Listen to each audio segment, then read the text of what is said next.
이번 영상에서는 관형사와 관형어의 차이에 대해서 알아보겠습니다. 관형사와 관형어 비슷해 보이죠? 그런데 품사와 문장 성분은 구별된다 라는 점을 기억해야 됩니다. 품사는 뭐고 문장 성분은 뭔가? 품사는 명사, 대명사, 수사, 조사, 동사, 형용사, 관형사, 부사, 감탄사 등 구품사로 나눕니다. 이 품사 좀 감이 오죠? 명사, 대명사, 수사, 조사, 동사, 형용사, 관형사, 부사, 감탄사 등이 있습니다. 구품사예요. 영어는 팔품사인데 문장 성분은 문법적 기능을 하는 걸 말하는데요. 문법적 기능. 그래서 뭐뭐 있어요? 주어, 서술어, 그리고 목적어, 보어, 관형어, 부사어, 독립어 등이 있습니다. 이런 것들이 문장 성분이에요. 그래서 관형사는 품사에 속해요. 사자 들어가죠. 관형어는 문장 성분에 속합니다. 그런데 어떻게 다른가 봐요. 자, 품사와 문장 성분은 구별된다고 그랬죠. 품사와 문장 성분은 구별된다. 관형사는 품사에 속한다고 그랬죠. 품사. 그래서 체연, 즉 체연은 뭐뭐 있죠? 체연? 체연은 명사, 대명사, 수사를 가리켜서 다 명사죠. 그것을 체연이라고 해요. 그래서 관형사는 그 체연 앞에 놓여서 체연을 꾸며주는 역할을 한다라고 해요. 관형사는 조사도 취하지 않고 어미 활용도 없고 딱 그대로만 사용돼요. 변화가 없어요. 관형사는 품사니까 그대로 변화가 없어요. 그리고 관형사의 종류는 봐요. 세차, 헌차, 순, 도둑놈에서처럼 세나, 세, 헌, 순, 세, 헌, 순은 무슨 조사가 붙는 것도 아니고 그리고 어미의 활용이 있는 것도 아니죠. 그냥 그대로만 쓰잖아요. 그런 것을 관형사다라고 해요. 영어에서는 그냥 형용사라고 하죠. 관형사라고 하는데 이때 세헌순이라는 것을 성상관형사라고 해요. 성상이라는 건 뭐냐면 성질이나 상태를 나타내는 가정사. 세헌순. 순은 성질이고 또 헌이나 세는 상태로 볼 수가 있겠죠. 새 것인지 헌 것인지 그런 관형사를 성상관형사다라고 합니다. 이 집, 저 집, 그 집인 이 집, 저 집, 그 집에서처럼 이그저도 무슨 활용이 있는 것도 아니고 조사가 붙는 것도 아니죠. 그런 것들을 가리켜서 지시관형사다라고요. 지시, 가리킨다 이 말이에요. 이것저것 그것 이렇게 가리키는 말.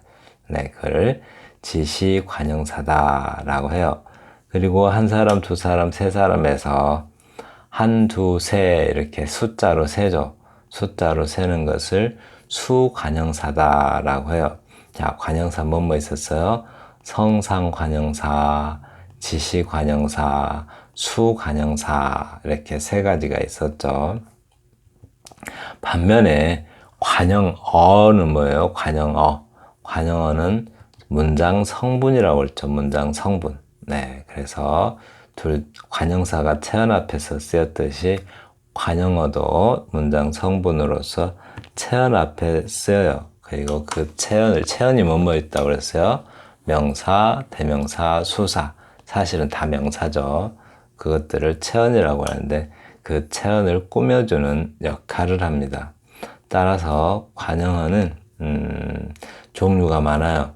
종류가 많은데 자, 관형어가 되려면 어떻게 해야 돼요? 명사를 수식하면 관형어예요. 명사 수식하면. 그러니까 관형사도 관형어에 속하죠. 관형사는 뭐예요? 품사죠. 그러니까 관형어는 여러 가지가 있는데 관형사도 관형어고 체언도 그러니까 명사도 관형어예요. 명사가 명사 수식하면 관형어입니다. 왜냐하면 그러니까 품사로서는 명사인데 문장 성분으로서는 관형어에 속하죠.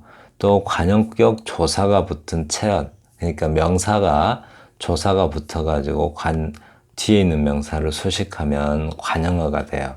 또 관형사형 어미가 붙은 것 니은이나 뭐 예쁘다에서 예쁜 소녀 할 때 니은 들어가죠. 그게 관형사형 어미죠.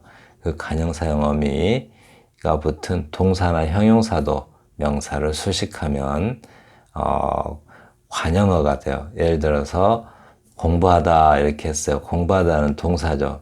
근데 공부할 시간 리을이 들어가서 리을이 관형사형 어미죠.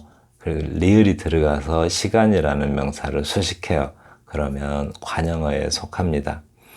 관형격 조사가 붙은 동사나 형용사의 명사형 예를 들어서 동사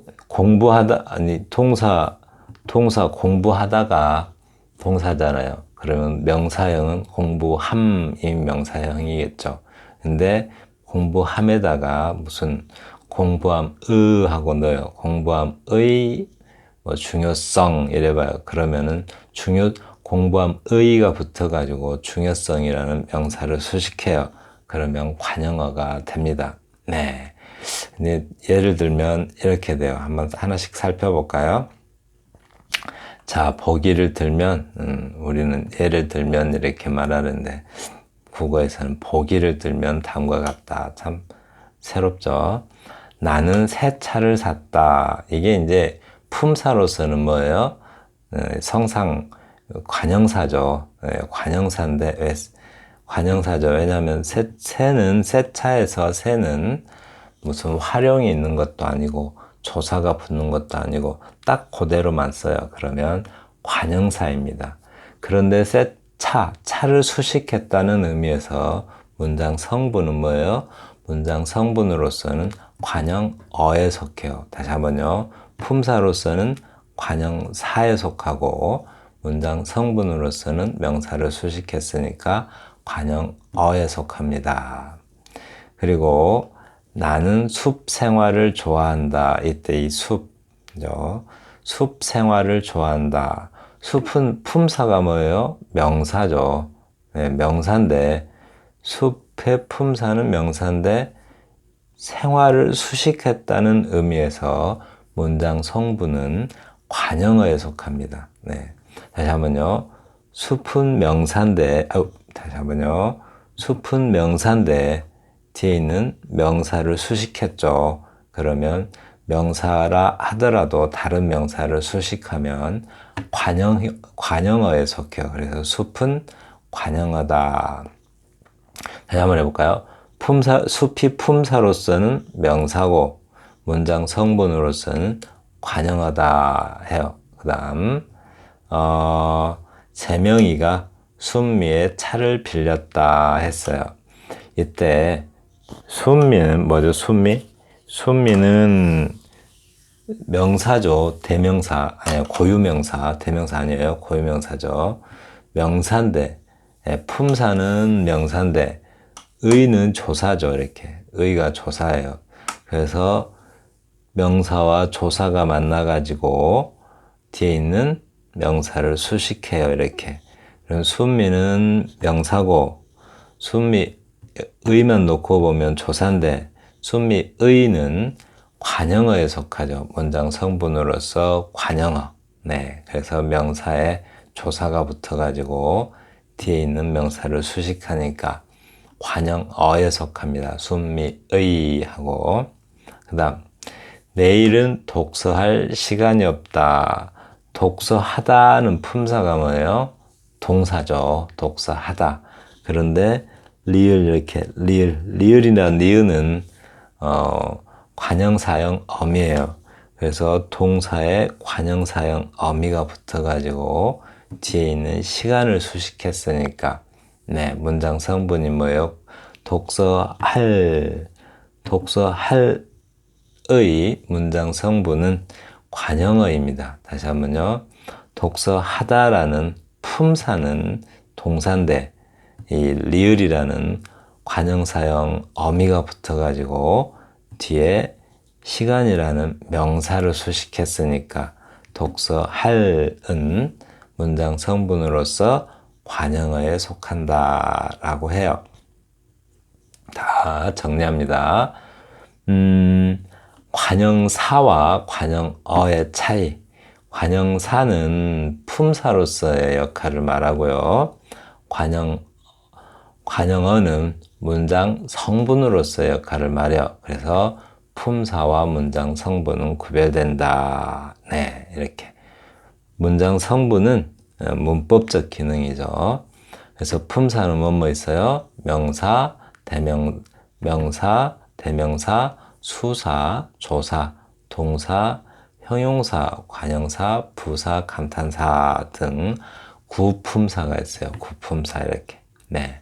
근데 문장 성분은 문법적 기능이라고 그랬죠.